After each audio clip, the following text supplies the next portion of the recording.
All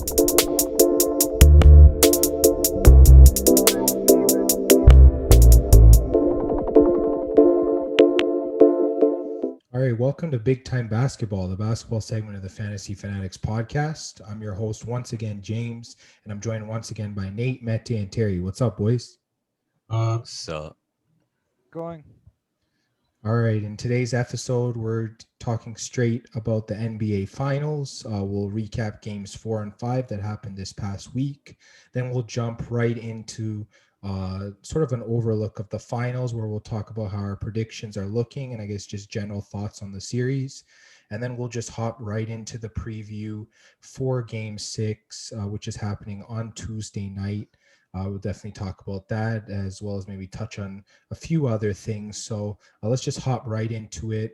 We'll start with Game 4. This game was played in Milwaukee. The Suns headed into that game up 2-1 in the series, but Milwaukee took the game to tie up the series 109-103. Just taking a look at some of the stats for the game: Chris Middleton, 40 points to lead the Bucks. We had Devin Booker there with 42 to lead the Suns. DeAndre Ayton, 17 rebounds to lead the Suns, and Giannis had 14 to lead the Bucks. Chris Paul with 7 assists to lead the Suns, as well as Giannis adding 8 for the Bucks. Nate, let me start with you on this game. It was a crucial game because if the Suns had gone up 3-1, this series would be pretty much over. I guess, what do you think the Bucks did well in this game to get the win? I guess they leaned really heavily into their starting five, and it seemed to really pay off. I guess most of their players who got minutes, I think it was pretty much the starting five for pretty much the whole game, and then Pat Connaughton was off the bench for them with 11 points and 9 rebounds. Chris Middleton had an amazing game, obviously.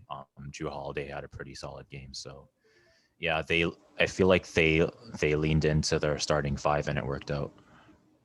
Yeah, I mean, not just starting five. I mean, you mentioned Connaughton. I even Bobby Portis got at least 20 minutes in this game as well. They had a lot of guys they could really lean into in this game, and I guess it paid off. And I guess, Mete, I'll get to you on this. Seems like the depth for the Bucks seems to be working compared to that of the Suns. I guess, what did you not like from the Suns in this game?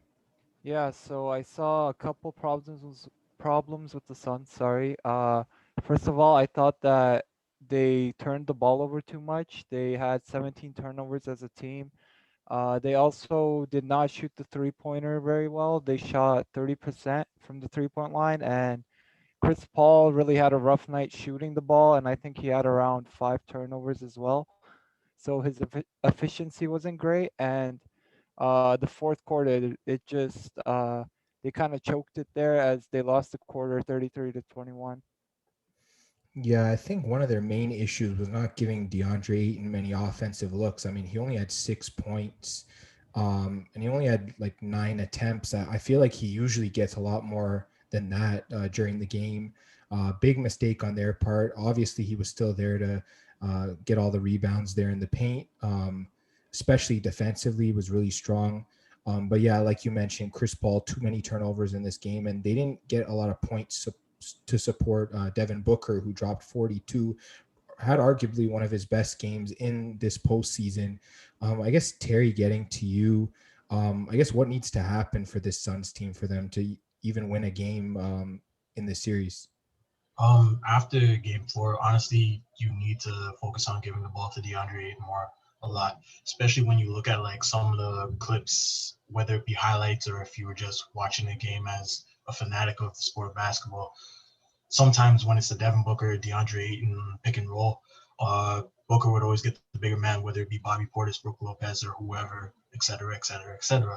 And then down in the paint, you see DeAndre Ayton with like a little munchkin, like, I don't know, Jrue Holiday or Pat, whoever. Well, I'm trying not to disrespect the guy's name, Pat Connaughton. Pat Connaughton, yeah. Thank you. So you get what I'm trying to say. When you get that big mismatch down in the paint, you gotta feed the big man and get him rolling in some type of way. Try to get the Bucks not to rely on the switch so much, but try to rotate their men a lot more. Because when you get Aiden in pain, then you got like at least a foot size compared to like the guy guarding you. You got to take advantage of that. And if a guy, like we all know, out of respect, Devin Booker, he can make any shot he can, especially in game 4. And eventually, when we get to talk about game 5, we'll say that again. But sometimes it's a basketball. Basketball is a team sport, and you gotta feed your other guys. And that's what I gotta wrap up by saying for game 4 for the Phoenix Suns. Yeah, I can honestly agree with almost every point that you said there, especially with the switch ups. That's one thing that I've noticed as well is the Bucks seem to execute well on their switch ups, but the Suns haven't been doing it. Maybe it's because of the Bucks defense. I feel like that some of their guards can guard some of these bigger players if they have to. A guy like Drew Holiday is one of the more talented defenders on that team. So, yeah, it's going to be tough for the Suns either way. I guess I can sort of use that as a way to transition into game 5. It was rough for them in game 5 as well. This game was at home this time for the Phoenix Suns. They dropped the game though to the Bucks, 123 to 119. I mean, they pretty much had it in the bag for a while there, but the Bucks just really came back and they really made it a game, and then ultimately got the win. So I guess Terry, this time I'm going to jump right to you. I guess what was your thoughts on the performance for the Bucks in this game? Performance for the Bucks, I basically have to say the same exact thing. Their switching was tremendous. Especially when you have Aiden in the paint against the bigger or the smaller defender, uh, and with Devin Booker trying to create a shot outside, and whether it's the mid range or the 3-point line, you got a guy like, I don't know, for example, let's say Giannis switches quickly to the bigger guy in Aiden, and they did tremendous in switching quickly enough to avoid that mismatch in the paint. With that being said, I mean, you see Devin Booker with the 33 shot attempts, and then with Ayton only having 12. Imagine if like Devin Booker quickly feed it to like a guy like, how should I say, Ayton in the paint, and then he could have easily got more than 20 points.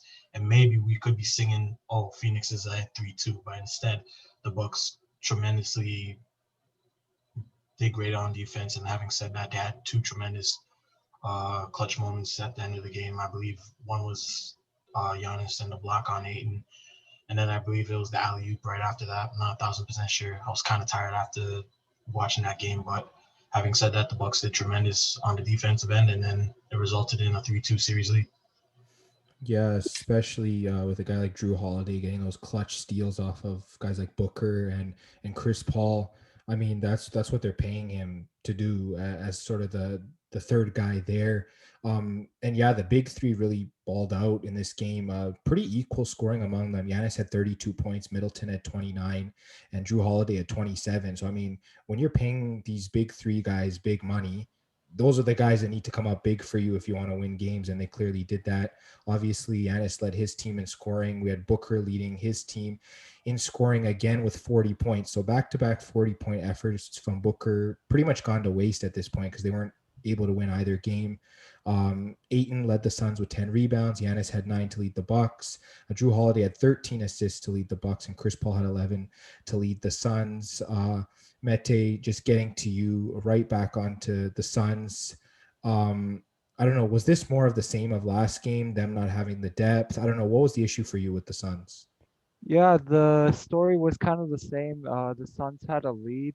This time it wasn't like last game where they lost in the fourth quarter. They really had really bad second quarter and third quarter. They lost the second quarter by 19 points, and third quarter they lost by 7, which for the fourth quarter comeback made the mountain too deep to climb. So yeah, their numbers this game were actually really good. They shot 55% from the field, 68% from three, 91% from free throws. It's just they just had 2 really terrible quarters, and then they didn't have enough time to come back. Yeah, that's definitely a thing I noticed as well. In the middle quarters, they were just not playing up to par. They were missing a lot of their shots.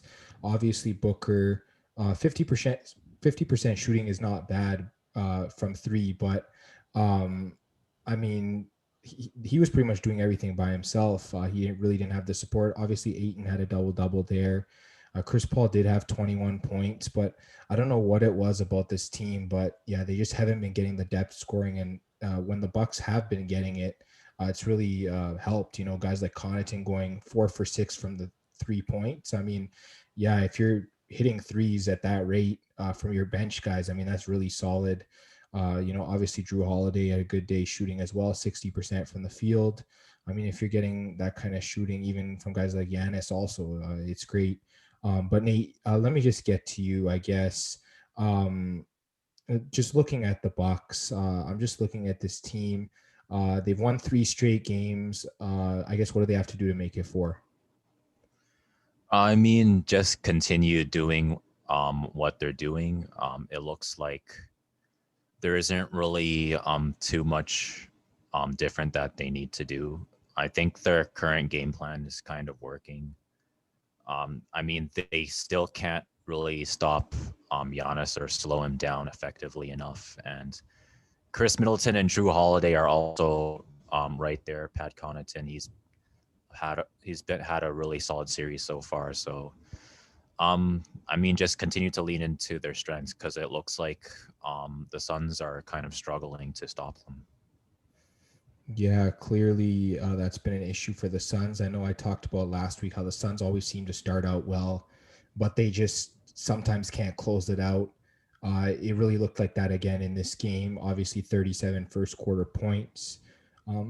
They really played well. I believe they also had 61 points at the half. So they really started out well, but it just really didn't finish off well for them there. I guess we can just look at the series as a whole. Obviously, Milwaukee is up 3-2 as we're recording. Game 6 will be on Tuesday night in Milwaukee, so a great chance for them to close off the series. I guess, Mete, let me get to you first. I guess, what was your prediction for the series, and I guess how's it looking out? Yeah, so I went Bucks in 7, and honestly, it wasn't looking too hot at the start when the Suns went up 2-0. But I mean, the Bucks are playing amazing lately. They've won 3 in a row, like you said, and they've got a home game coming up, I believe, in Game 6. So it looks like they have a great shot to finish this off in 6. Yeah, I was about to say the exact same thing. I also had the Bucks in 7, but they might even close it out in 6. Obviously, we stuck through our prediction even when the Suns were up 2-0. I just saw this Bucks team as being very deep, as being very defensive. They can pretty much defend against any team. They've done it in this playoffs. And yeah, just winning 3 games in a row like that really proves that they've been able to make adjustments and they've been able to capitalize on a Suns team that's really been turning over the ball too much, like you guys said. So Nate, let me get to you, I guess. What was your prediction for the series and how's it looking? If I remember correctly, I think I said Suns in 6, mostly because of the Chris Paul Disney story. I was hoping that he'd be able to kind of prove everyone wrong, that he's still the number 1 point guard in the league. But I guess that's officially impossible, the Suns in 6. So, I mean, I think momentum-wise, the Bucks have all the momentum, so the Suns are probably going to have a huge mountain to climb. So realistically, you could say like Milwaukee in either 6 or 7, but I guess I'll just go Suns in 7 for sentimentality reasons. Yeah, for sure. You got to stand behind the team you picked, I feel like, because, I mean, it is still possible for the Suns to turn things around. Obviously, there's going to have to be a lot of adjustments made. They're definitely going to have to lean into their bench a little bit more. I definitely agree with what Mete's been really pushing about that in terms of the Suns. And then, Terry, just getting to you, I guess, what was your prediction for this series and how's it looking? Honestly, the prediction came from my brain instead of my heart. If it was my heart, I would have went with the Bucks, but for some reason, my brain was telling me go with the Suns in this case. Unfortunately, the Bucks managed to find, I don't know, I wouldn't say the fountain of youth, but I would say Chris Middleton and Drew Holiday managed to look like, I would say near all-star, or not near, but already all-star caliber players. Because in those first 2 games, I'm guessing we can all admit that they did not look like they should have been in the starting lineup at some points when they were on the court. And it shows you that when you get one of those 2 guys to start getting hot, the Bucks are in for a great night. And for the Suns to capitalize on or try to win Game 6 and Game 7, You have to rely on guys like Aiden, as I've been saying. When you get that Devin and DeAndre pick and roll, you got to feed the big man in the paint off those switches. And unfortunately, they're not doing that enough. And if you're wondering how many games I had, I think I had Suns in 6 or 7. Yeah, for sure. I mean, the Suns can still come back and win it, but you're 100% right with the Bucks. One thing I've noticed about the Suns is if they want to win, they got to pretty much be the better shooting team. We noticed that in games 1 and 2, their shooting percentage was amazing, their efficiency was amazing, and then for the Bucks, their offense is very surgical. They really know how they want to run it, and if they're very precise with it and you give them any looks, they're pretty much going to hurt you at that point. So they just really seem to be on another level right now.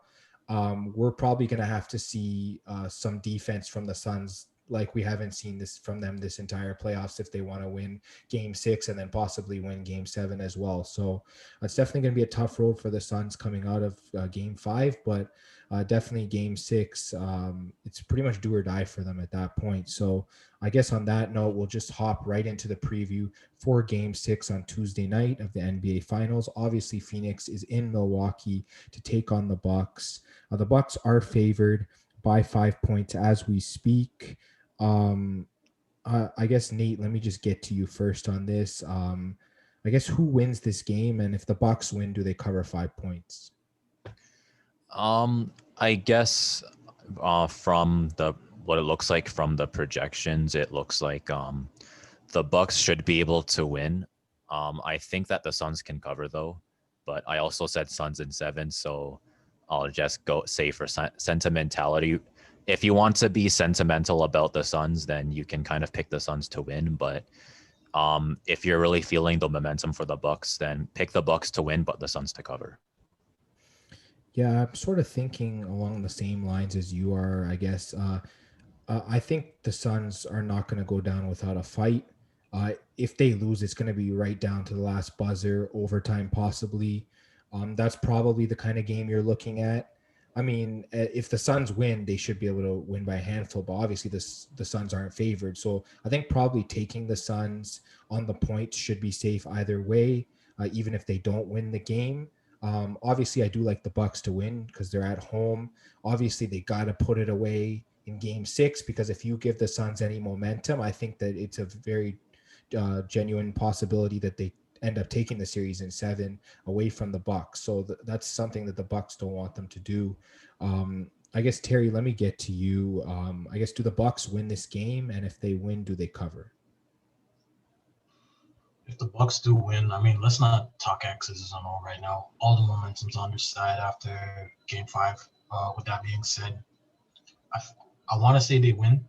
And if they do win, they barely cover the spread because I think for the past how many games we've been talking, either you get a blowout or you're literally this close to screwing up the spread for everyone else. So with that being said, realistically the Bucks should win, but I wouldn't be surprised if the Suns pull something out of the rabbit's hat. But yeah. Yeah, honestly, I think you're right about that because I believe we had the Bucks to win by 4.5 last game, or sorry, I believe we had the Bucks to win by like 4.5 one game, and then they won by like 3 or something. Like there was one game where we picked and it was like super close. We lost by like a point. So these spreads are usually pretty accurate when it comes to games. So I'm pretty much on the fence at this point. It's really tough. I'm sort of leaning with the Suns covering, I guess, whether they win or not. But Mete, I guess let me just get to you. Who wins this game? And I guess if the Bucks win, do they cover 5 points? Yeah, I feel the same way as you guys. I think that the Bucks should win this game, but the last 2 games, games 4 and 5, have been really close. So I think the Suns can actually cover here, but I wouldn't be surprised if the Bucks won. Yeah, I mean, if the Bucks do win this game, then it's done. That's the championship for them. Obviously, it's been over 50 years since they've won a championship, so really big for them. Obviously, the Suns franchise hasn't done so yet. I know we talked last week a little bit about Finals MVP.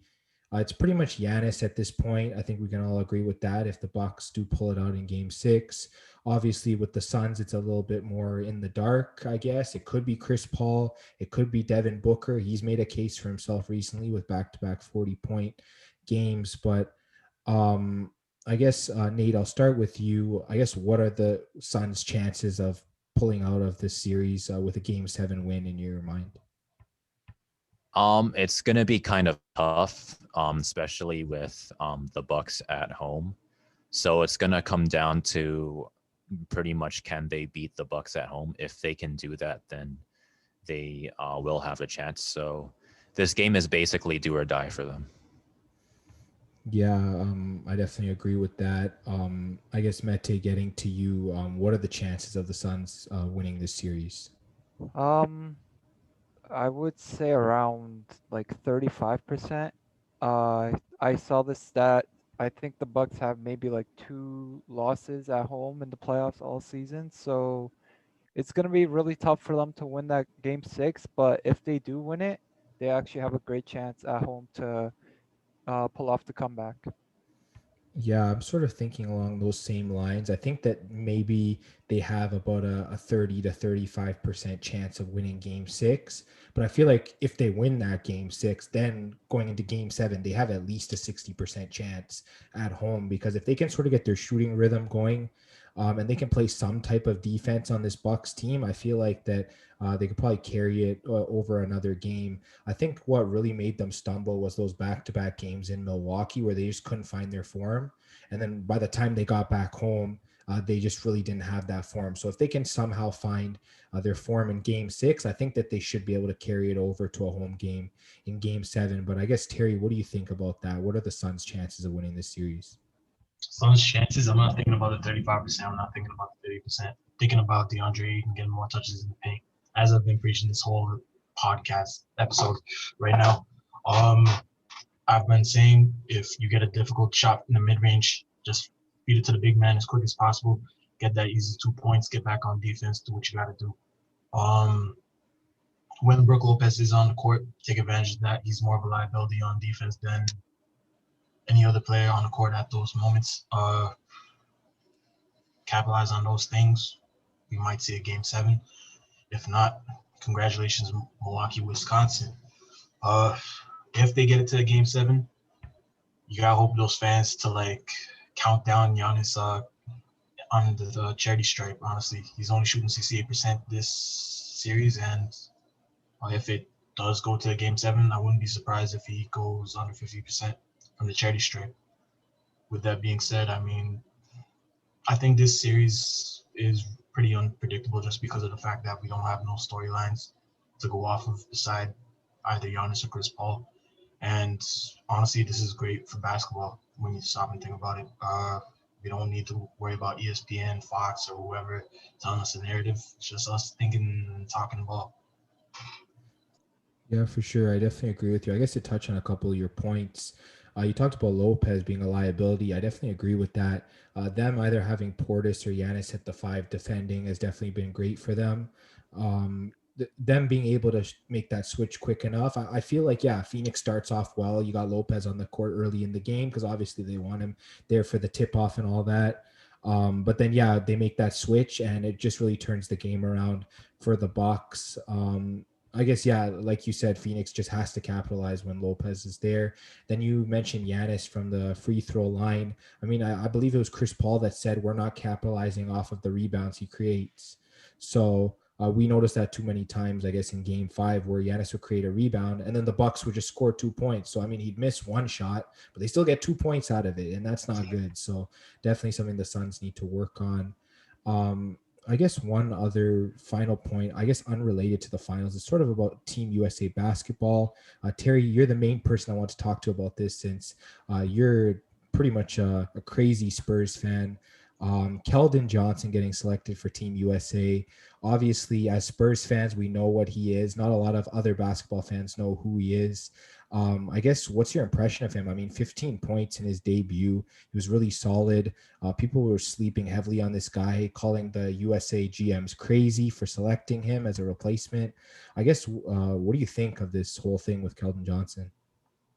Well, to address what people are thinking on the internet, first of all, I mean, if we're selecting someone outside of the practice squad or whatever you wanted to call the other team that they were practicing against, whether it be guys like Tyrese Halliburton, Anthony Edwards, or, et cetera, et cetera, you got to choose from those guys because, I mean, they're more ready compared to the guys like LeBron, Stephen Curry, or whoever you wanted to mention that's a big name. With that being said, I mean, uh, as you said, a Spurs fan know he's Mr. 2020 for this year. 20 points, 20 rebounds. He's an energy guy that the Team USA team needs. With that being said, I honestly forgot what the question was, but just trying to address to what most fans are not understanding about Keldon Johnson. He's basically an energy player. He can grab loose rebounds that some guys are going to be not putting more effort into. With that being said, I mean, it's great for Team USA, especially with guys like, I think they have players like Bam Adebayo, Kevin Durant, Jeremy Grant. I'm not sure if Draymond Green's on the team or not, but Yeah, he is. Yeah.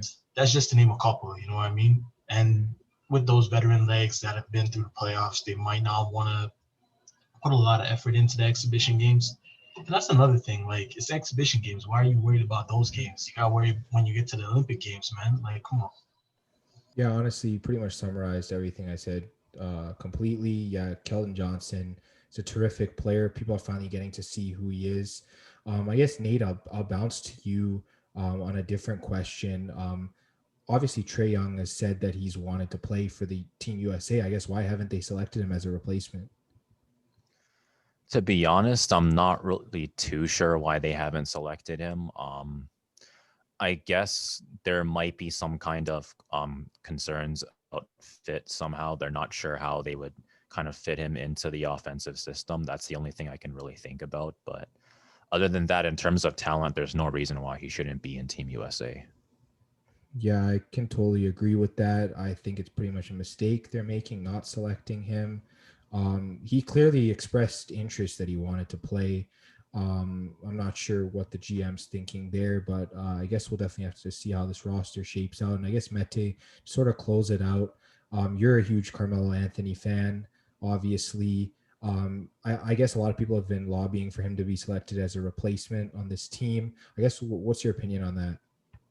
Yeah, I mean, they should look at it because you guys have been talking about guys like Trey Young not making it. Like Nate said, he definitely has a skill, but is the fit like does he fit in their system? And sometimes you don't need the most skilled guy, especially for Team USA. They already have so much skill that you need guys like a Keldon Johnson who's high energy, who's gonna go for loose balls and not try to score all the time. Like the players they have can already score. And Melo has been he's I feel like he accepts his role now. Before he was really kind of stubborn. He wouldn't want to be a bench player. He's still like, oh, I can start. But I think that year he was out of the league. He really self-reflected on what he needs to do, and I think he understands now that just if you're given a role, why not just do your absolute best and not complain, you know? Yeah, I definitely agree with what you said regarding both Mello and Keldon Johnson. I feel like Johnson was selected because I think Greg Popovich really knows his game. Being the coach of the Spurs, he can definitely utilize him in the right way. I guess, yeah, you're definitely right about Mello, being that guy that's willing to accept whatever role he's given now. And I mean, he's very efficient now as a player because of that. So definitely a guy that you could easily slot in there. Obviously, he has a lot of experience playing for Team USA. We've seen him in the Olympics before. We've seen him in other tournaments. So definitely a guy that can sort of bring that international experience to the table. So definitely, yeah, those three players obviously would be solid choices. Keldon Johnson's already on the team, and if they want to take a look at maybe a guy like Trey Young or Carmelo Anthony, I definitely think they should. But I think that's pretty much the end of our episode of Big Time Basketball today.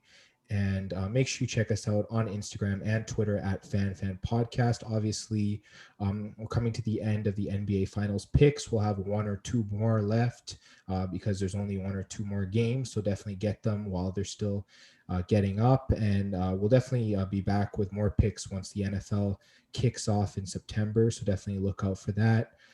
For the podcast, we're on YouTube, we're on Spotify, Apple Podcasts, Google Podcasts. Make sure you like, subscribe, share.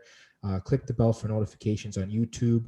Leave us reviews, all that good stuff. And guys, it's going to be maybe one more episode on the NBA Finals. So I'm definitely looking forward to that. And we'll talk to you guys on the next episode.